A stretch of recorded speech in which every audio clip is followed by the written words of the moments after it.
I'm pretty new to the game. But yeah, this game shouldn't be too difficult. So let's talk a little bit for some of the guys who don't know. What is the difference between StarCraft Remastered and the original? The biggest thing is that they've reskinned everything. They've given it much nicer graphics. So let me show you guys.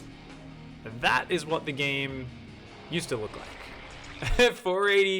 480p, looks kind of gross. It's kind of shitty, and you can just swap between new and old graphics. So if you're somebody who's like, no, I don't like the old graphics, you can just press F5 and you actually swap from one graphics mode to the other. Other than that, there's been one or two small bugs which have been actually addressed, but for the most part, they've left things like the pathing, the way your workers won't auto-mine, all of this stuff's still in the game because that's a big part of what makes the gameplay the way it is. Now, a lot of people who haven't played StarCraft 1 originally saying, you know, this is shit, how can you even call this a remaster? Especially in my YouTube comment section, I've been seeing a lot of people just arguing their brains out like, this is shit, no, it's terrible, it's fucking good, it's bad. I don't know, I think this is all just kind of funny because it's a very old game, and I think it's fine to be a little bit at odds with the mechanics if you're not used to them. And let's be fair, guys. I never played this game competitively at all. I barely played multiplayer. I almost only played the campaign. So even though I'm familiar with the mechanics, coming from it after playing competitive multiplayer StarCraft 2, it's a little bit hard to get used to. It absolutely is. But I've probably played maybe 20, 30 games now, and I already absolutely love it. And the reason is because as hard as it is to do these basic tasks, I gotta do things like grab drones, put them on mining. This is basically the same thing as when you're in StarCraft 2 and you've got to inject queens. It's the exact same thing. It's just some unnecessary tasks that you have to do frequently. And what it does is it forces you to actually do multiple things, and it gives you choices in terms of what you focus on. And that's a lot of where the strategy comes from, is like, what are you going to choose to look at? Are you going to choose to just macro perfectly and maybe screw up some of your micro? Are you going to micro this one thing perfectly? And the great thing is, unlike in StarCraft 2, where pro gamers are often constantly kind of doing builds almost perfectly, and then it comes down, you know, just to certain choices or one engagement, there's always so much difference in terms of how the players are executing. And that's awesome, because it means that one guy can have such a distinctive playstyle from another guy in so many different little facets of the game and how he chooses to execute them. And to me, that's really exciting. You know, as someone who never even played competitively, I love watching Brood War because there's so many fights going on over the map. You'll have one guy playing very differently to the other. And because it is a little bit clunky, let's be honest, it's a bit of a clunky game, a little bit clunky system. Some of the shit is outdated in terms of how the units move. But that's part of what actually allows a lot of comebacks to happen. And it means you need to actually micro everything really hard. And the later the game goes, the more stuff you have, it gets harder and harder to control. That being said, even if you are a noob, your opponent's playing under the exact same restrictions as you. And not only that, but there's also a lot more cheese. So if you guys out there, I know there's a lot of you who are cheesy bastards. Let's face it, a lot of us are. This game also is a little bit more friendly to you probably than Legacy of the Void, just in that there's a lot of one-base plays that kind of take a bit longer to build up, have a little bit more depth and a little bit more variety. So it's actually very exciting, even if you are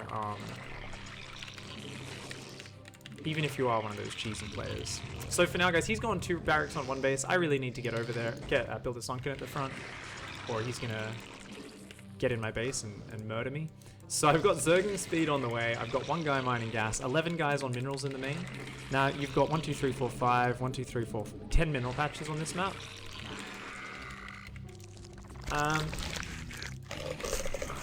Sunken.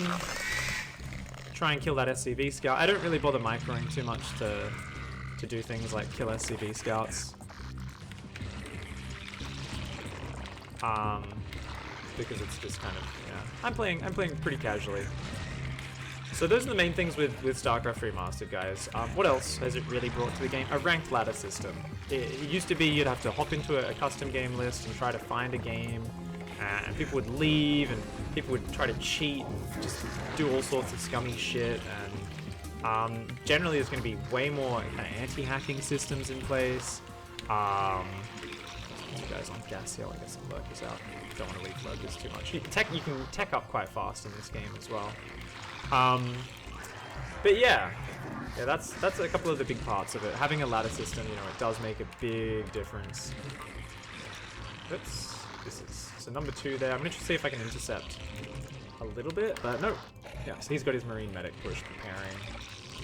We're going to get that Hydra Den. And we are going to get another hatchery here at the natural.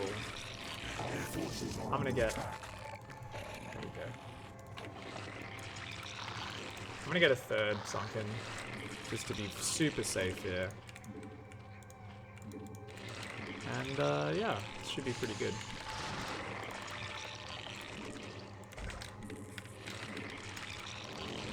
Get an Evo chamber, start getting upgrades here on 2 base. I know he delayed his expansion for quite a while, so...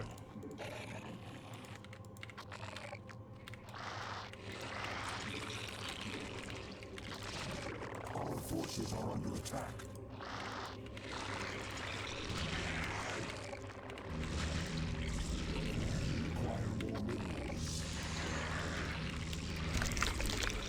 So I've got the lurker upgrade on the way. That's a ton of units. I don't really know if he's expanded yet or not. But I'm trying to get some Hydras out.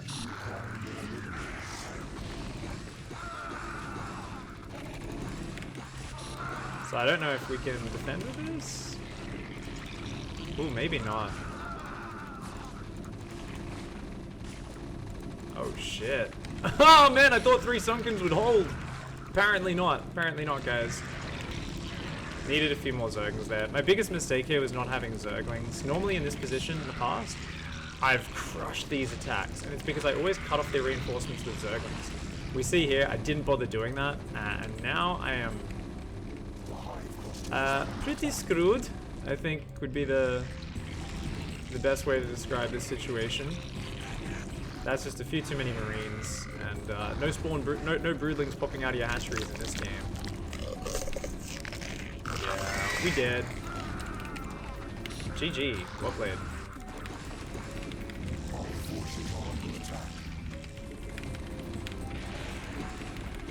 GG. Well played. Damn. I thought 3 Sunkens would just murder anything. But with only a few Zerglings in front, that didn't work out too well. Now, I wonder if you should focus fire. In StarCraft 2, what I would do there is I would control click my spine crawlers and I would right click on those hellbats. Of course, in this case, it's firebats. In this case, it's sunken crawlers rather than sunken colonies rather than spine crawlers. But I would definitely try to get rid of those so my Zerglings could absorb a bit more damage there. But I think it's probably more important, yeah, to cut off the reinforcements with a pack of like 12 Zerglings that I have out earlier. And actually delay him on the map. And that also keeps track of his army. I wasn't really checking his army size there. If I had been doing that, I probably would have got a few more Zerglings out, maybe even a 4th sunken. I'm pretty sure he was on 1 base that entire time, or was only just building his expansion behind that. So let him kill me. He was super all in. GG's. Just didn't quite respect it.